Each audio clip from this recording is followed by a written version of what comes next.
Hi. Today we continue our series of lessons, Speak Like President, and our president is still Jimmy Carter, the peanut president, correct? That's correct. That was his nickname, and why is that? That's because he was a peanut farmer for a good portion of his life. And he peanuts play a huge role in American culture. Peanuts play a large role in American culture, and also Jimmy Carter used the peanuts as part of his campaign to show that he was a regular person like other people and that they could trust him. He used to hand out peanuts to people. Right. I tried to think of the 5 people in my life, other than my mother and father, that shaped my life. And only 2 of those people were white.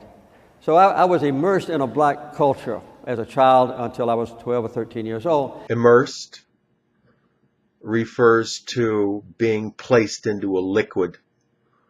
For example, on an electric frying pan, it will say, "Do not immerse in water." Immerse also refers to being placed into a condition where you're surrounded by the effect. For example, language immersion, or would mean immersed in French or immersed in Spanish, means that you go to another country and you don't speak English anymore. All you speak is Spanish. So it's considered to be a way of learning something very, very quickly. Computer science, medicine, whatever the field may be, if you're placed in constant contact with the information, you'll tend to learn faster. Legal segregation under the Supreme Court ruling and the congressional action and so forth was a millstone not only around the neck of my black neighbors, but a millstone around the white people who were imposing our will on these people whom we considered to be inferior. Millstone is a round rock that they use to grind grain with a hole in the middle. And these used to be fairly common. Windmills were used to grind the grain, or water mills were used to grind the grain. So a millstone around someone's neck refers to taking one of these large rocks and putting it around somebody's neck to cause a great burden on the person. So, for example, somebody's job could be a millstone, or somebody's responsibilities could be a millstone, especially if they're not welcome. They don't want the burden of the thing that they have around their neck. You could say being in a poor marriage is like a millstone around your neck. Or being in a low-paid job is like having a millstone around your neck. Or too many hours. Or you could say many people have student loans, and those That's another good become example. a millstone on graduate necks, or for graduates many years after they graduate, because they you could fail say that. to make the last payment. Or you could talk about an excessive car payment, or credit card debt is like a millstone around your neck. Okay, and then another expression that you mentioned before, you can have an albatross around your neck. Right. An albatross around your neck refers to a bird hanging around your neck as a sign of guilt for something bad that somebody did.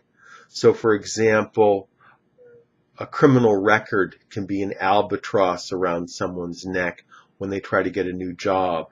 Another expression you mentioned is to have a monkey on someone's back. You could say a monkey on your back. That refers to an addiction, generally heroin addiction, but it can also refer to cigarette addiction or alcohol or any type of addiction where people have a difficult time getting over the desire for the drug.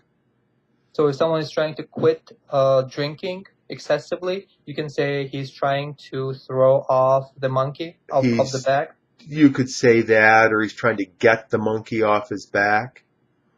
Or he could say the desire is like a monkey on his back.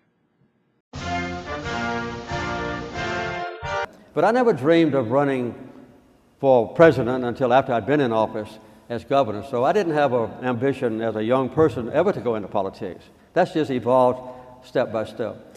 To evolve. Evolve means to develop.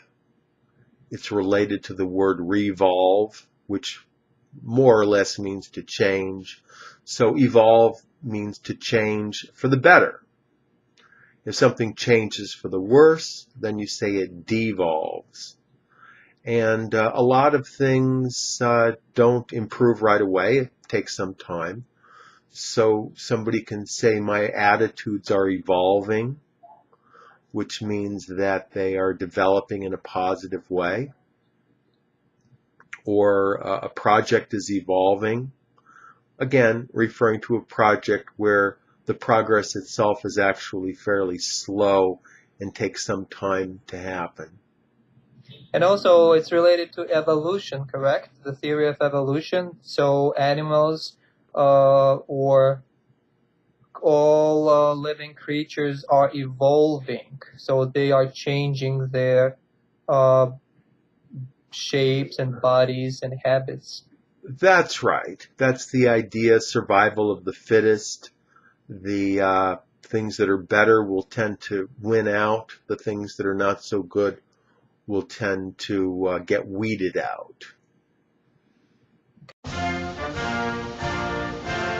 Well, yeah, some people say they look at a calendar and I look at a watch, but but yes, I have always had an inclination. If I thought a goal was worthwhile, like at the Carter Center.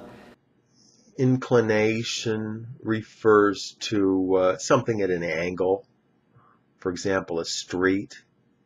In this case, inclination refers to a tendency or desire or natural attraction for something. You can imagine a ball rolling down the street because of gravity. So if somebody has an inclination to drink alcohol, they may have to be careful about that. Or somebody can say, I am inclined to agree with you, which means I don't necessarily agree with you, but I would tend to agree with you. Well, it's just a form of saying, it's a fancy form of saying, I agree with you. I'm inclined to agree with you. It's or if someone says I'm inclined to disagree with you, it seems to be more polite way of saying I disagree with you. Right? It would refer to multiple circumstances. You could say most of the time I agree with him, so I'm inclined to agree with him. Or you could say I am inclined to go to work early, which means most of the time I go to work early, but sometimes I don't. Or I'm inclined to sleep late. Doesn't mean you do it every time, but a good portion of the time you do. So I have an inclination to go to bed late. That means I have a tendency, right, to do that. Right. It can also mean a desire. I could say I have an inclination right now to go quit my job. Mm-hmm. So that would be a desire that I have right now, which may or may not be a good idea. But there's a polarization in my country that is totally unprecedented. And it's brought about by the massive infusion of money into the political structure of America. Infusion. It refers to an injection of some type. So if you go to the doctor and you get an injection, they infuse the drug into your body. So the idea is the drug goes into the body and then it spreads throughout the body. An infusion of money, that's the same idea. A venture capital company or a startup company might get an infusion of money. Maybe they were about to run out of money and they had to close. They were about to go bankrupt. But when they get the infusion of money, they're able to pay their bills and they're able to continue operations. And there's an energy drink called infusion, I think. So it's a good name for it. The idea is you will be infused with energy, with a shot of energy. Right. And you can also talk about an infusion of energy as well in a metaphorical sense. You can say, after I eat, I always get an infusion of energy. That's all for today. Tom Taylor is an ESL tutor. He teaches English in the United States and outside, all over the world, using Skype. He can be reached at his website, which is ESL-fullsteamahead.com.